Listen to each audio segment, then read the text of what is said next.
Dampak kedelai mahal, penjual tahu di Masohi jual 4 potong Rp5.000. Naiknya harga kacang kedelai menyebabkan produsen tahu tempe di Kota Masohi, Kabupaten Maluku Tengah mengurangi ukuran maupun tempe yang akan dijual. Kondisi ini pun berpengaruh pada penjualan eceran di pasaran. Para pengecer mengurangi takaran jualnya, yakni 4 potong tahu senilai Rp5.000. Padahal sebelumnya tahu dijual Rp1.000 per potong. Sedangkan untuk penjualan tempe biasanya dijual per 4 buahnya Rp5.000, kini dijual 3 buah Rp5.000. Salah satu pengecer, Mama Aja, kepada Tribunambon.com di Pasar Binaya mengaku terpaksa mengurangi jumlah item lantaran pembelian di tingkat produsen berkurang.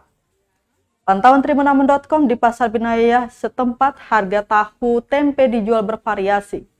Tempe misalnya ada yang menjual 4-5.000. Ada juga yang jualnya per 3 potong Rp5.000.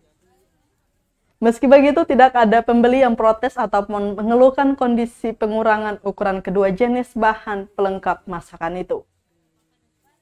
Bahkan kata dia, penjualan tetap ramai dan dagangan mereka habis dibeli.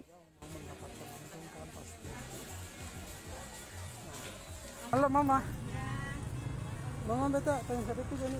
Tahu nih kayak sekarang tipis-tipis ya? Iya.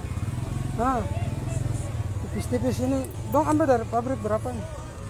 900-an. Oh, 901. Jual berapa? 1.000. Iya. Oh, okay. Boleh jual. Ini kan kedelai ada mahal. Nah, jadi tahunya tipis-tipis nih. Orang beli dong pernah dong mengeluh kasih ini tahu kenapa tipis-tipis ya? Tapi dong sudah tahu tuh, kan ketemu bilang ini bukan produksinya di sini. Oh. Mama, kan dari Surabaya. Kita mau kunci roda, barang disuruh itu. Jadi dong saya mengeluh lah ya. Mama tidak bayar. Jadi orang beli saja. Iya. Orang beli saja. Tempe. Tempe lah sama. 4.500. Oh, 4.500. Iya, ini kan ketemu sendiri tuh. Tapi kalau pedagang di dalam ambil. Terima kasih sudah nonton.